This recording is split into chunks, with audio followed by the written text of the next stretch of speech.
Hello everybody, welcome back. We are staying with ancient Rome today, and I will explain the title in a second, but what we're going to deal with today is a Roman coin, a denarius again.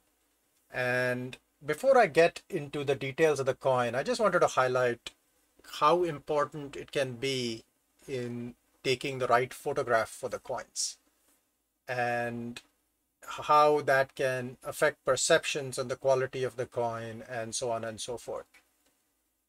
So this is the coin that I will be talking about later, and this is one of the various. This coin has been on sale before. This is one of the sale pictures, and well, the quality of this picture is not great, and unfortunately it does not really do justice to what the coin looks like. This is another picture where they have brought out a little more contrast, and compared to the other one, you can see a lot more details of the coin. And the third one is the picture I take with my little Android phone in natural sunlight. And I typically don't go crazy with applying contrast or anything of the sort. And, you can still see a lot more detail. And here are the three pictures back to back. And I think the last two provide you with a lot more details, and the first one, I'm not really sure what was going on in that picture. And as I said, ancient coins sometimes, you will see a description that say better in hand, and this is the reason why. If the picture doesn't do justice, you're going to miss a lot of details, and details of the hair, and details of the description, and details of the reverse, and the legends, and so on and so forth. So let's talk about this coin. As usual, here's a comparison to George, so you can see how it compares to a modern United States quarter. This is obviously much smaller than the quarter in size. And here let's talk about this coin and who's on this coin. So this is a coin that depicts the Roman Empress Faustina the Elder. She was the wife of Antoninus Pius, who was the emperor after Hadrian, the man who built Hadrian's Wall, and before Marcus Aurelius. If you have watched Gladiator, Marcus Aurelius was the old emperor in Gladiator. He was Antoninus Pius's son-in-law and also his nephew. Faustina and Antoninus Pius had a very harmonious marriage. Unfortunately, about a year after Pius became emperor, she died, rather unexpectedly and still fairly young. And Pius never remarried. And Roman emperors at the time issued a lot of coins in honor of their spouses and dead relatives and so on and so forth. And with Faustina, because she died so early in the reign, almost all the coinage has her after she died. And how do we know this? If you look at the legend on the left, it says DIVA AVG Augusta Faustina. So the divine empress Faustina.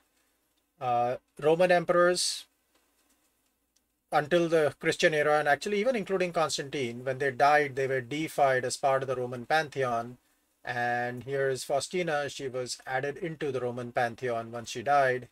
And the bulk of her coinage is Diva Faustina. You will not see actually any coins before that period are really, really rare. But then what's going on this coin? If you look at the reverse, you can see there is an official on the left. He's handing over there's an official who's handing over a document to a young girl who is being carried up and given held up towards the platform. And there's another official standing left behind the first. And sometimes I've seen descriptions calling this the emperor, but it could just be an official. And then you have, if you look at the bottom, there's another official with a second child about to hand her over to receive that document. And the legend at the back says Puellae Faustinianae. They use the genitive gender.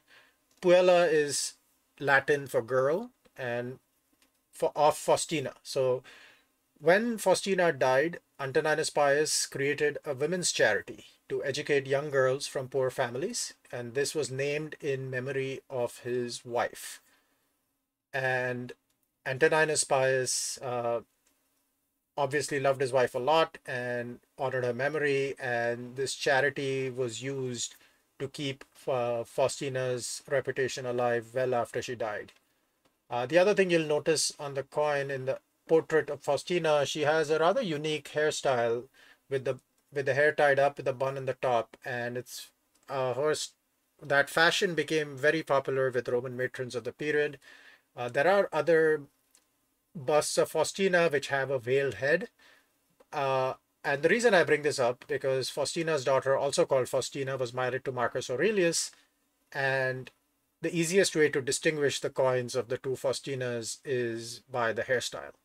Faustina the second, not always, but typically had like a bun at the back of the head, and I will be having some coins coming up soon that will show this. I've been on a bit of a Faustina kick lately, so there will be more Faustina coins coming. So this fits my theme, women on coins. Roman emperors often put their spouses, daughters-in-law on coins, and they got the imperial title of Augusta. Augustus was the main imperial title. Now, this is a fairly rare coin. I had not realized how rare until I actually saw it. There's a website out there called ACSearch where you can search previous sales, and I only found 6 examples of this particular coin. So it's very, very rare. So I was very happy to get this. Now, obviously, there are more than 6 of these coins around. That's just reflecting sales in auctions in the last 10, 15 years. But Faustina coins are very common, but depending on the bust, portrait, or the reverse, this can vary. And it's a fascinating collecting topic. Roman women on coins, because the hairstyles vary, the portraits vary, they sometimes have veiled busts, and the reverse on this, as I said, is a little different because it's almost like a medal. In the 19th and 20th century, you start seeing these medals issued to honor charities.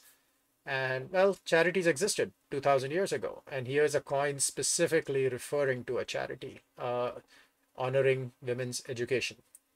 And the imperial family is taking efforts to educate girls from poor families who otherwise would not have had the resources.